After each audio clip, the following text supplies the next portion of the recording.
to hear from you. Yeah. So yeah, it's so funny how I've come back to listening to you again. It's kind of like I've made a full circle. Because I remember I was listening to you maybe like 2 years ago, and we were talking, and it was just so heady for me. Like I was just all in my head. Yeah. And now I can hear your words, and that exercise you just did with Philip, I think his name was. Yeah. I was able to just kind of like sink into that and hear your voice, and Yeah. I wasn't hearing Lisa. It was like I was hearing myself, and I was hearing it in my own head. Yeah. And I just felt very connected and close to you, and it was amazing. Yeah. Oh, that's beautiful. And, yeah, and I don't know, I was tearing up too, like I made a Starbucks too, so I was just like, oh my god, I can't cry here, like, stop it. But it's so weird. It's like I'm going in and out of it, you know, like of story and then dropping into the stillness. Yeah. And it's just so nice to listen to you, because when I can, you know, just get still for a moment, I can the mind just stops and just feel everything in the moment. Yeah. Yeah. And usually it's really emotional for me. Like I just feel so much love. Yeah. Yeah. That's often what comes out, is when there is a coming back to what is, there is a big explosion of love, and we can sometimes get addicted to that. Like that's an effect that happens, is this big love, and you are that love. Who you are is this love, but it's not a personal thing. Yeah. It's really beautiful. Yeah, and I can feel, and it sounds like sometimes I think I'm going crazy, because it's like it doesn't make sense to the mind to say like I don't exist, but I can see so clearly in some moments that I don't, and it's not really me. Yeah. And it can be scary to the mind. Yeah, totally. And what it does when the mind comes back is it can make the mind overactive in trying to reassert itself. So the polarities of mind become overactive. So say if you're if you say like Philip, who works, he's got a very heady job. He's doing a PhD in quantum physics. Then the mind gets stuck in that sort of thing. Also, say if you have lots of guilt, then it might get stuck in blame and guilt, in feeling innocent and then guilty, and getting stuck in this dialogue between the opposites. And so it does sometimes feel quite intense, because the mind is trying to find a position, but there's something that's breaking and isn't able to find a position, so it makes the mind, when it comes back, be hyperactive. Yeah, and I could so see myself in him, because that's kind of where I was 2 years ago, and I'm still like that sometimes too. Yeah. Like my mind will just spin and spin and spin, and it just can't go anywhere. Yeah. And then it'll just like collapse into right here, right now, and it'll be amazing, and then it'll start over again. Yeah. Oh, but that's beautiful that you're beginning to be really heard. That's really beautiful. Yeah, and you, I mean, I'm just gonna say like this, like you scared the shit out of me 2 years ago. Oh, yeah? Like just some of the things you were saying, it was just like, but you know, there was also that piece of me that was like there's something true in what's being spoken, and I didn't know what it was, but it's like I would like, because I just experienced a lot of emotions 2 years ago, and I still do now, and I thought it was about getting rid of how I feel. No. And it's not at all. No. Yeah. It's just about, you know, feeling whatever comes up and not changing anything. Yeah. Yeah. It's diving in, it's not diving out. Yeah. And I saw, so you do one-on-one sessions now? Yeah.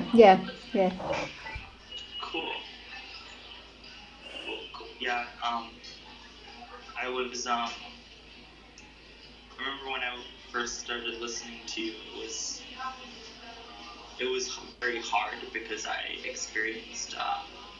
was just experiencing this depression and, you know, anxiety, and now I'm starting to see that there's nothing wrong with the energy. Yeah.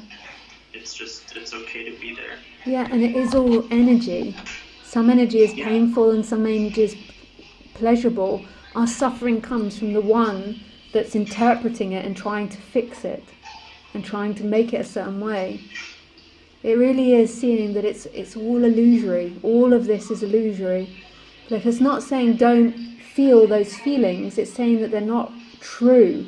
They don't equal anything. They don't equal that you're depressed, or they don't equal that it's bad.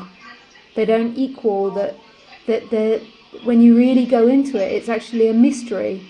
And sensation in itself isn't the suffering. The suffering is the one that's in relationship to the sensation. Okay, so it's like I might say that depression is suffering, but really it's not. It's just a sensation. It's really the energy that's trying to stop the depression. And it's the one that it's happening to. There is nobody that those sensations are happening to. Life can take anything because life isn't a thing. If life was a thing, then it would suffer the weight of this world. But because it's not, then everything can happen, but it's happening to no one. And it's constantly being accepted as it is. It's seeing that who you are is this vastness that's not having to tolerate pain. It instantaneously perceives it and lets it go. It doesn't hold on to anything because it's not a thing. The experiencer is not a thing. If it was a thing, that's when the suffering would begin. And because we believe we are a thing, we collect all this suffering, we collect all these experiences, and we put them on our back and our shoulders, and we become heavier and heavier and heavier.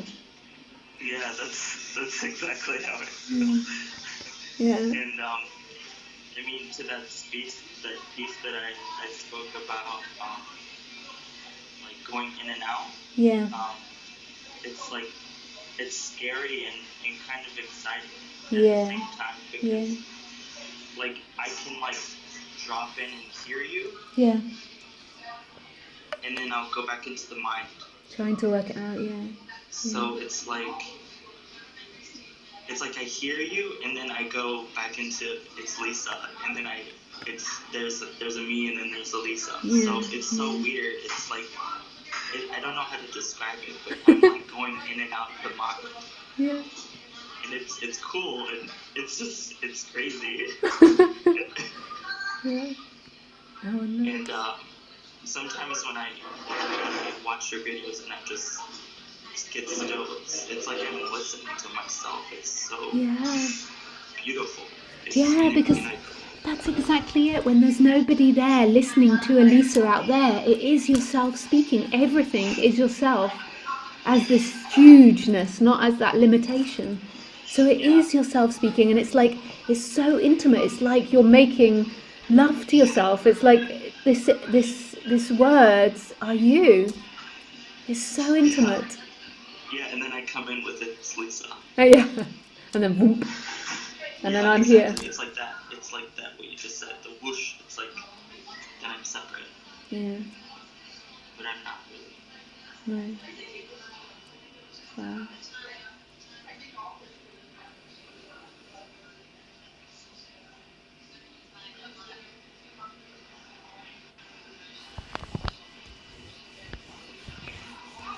Well, thank you so much, Julian, for calling in and sharing all of that. That's so beautiful. Yeah, it's lovely to hear from you again. Really nice.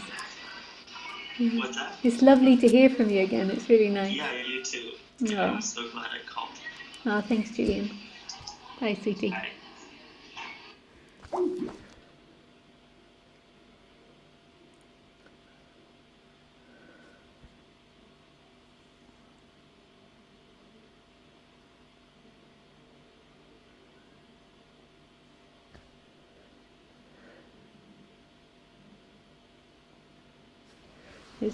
It's like when there's that shift and it begins to be heard, it's just divine. It's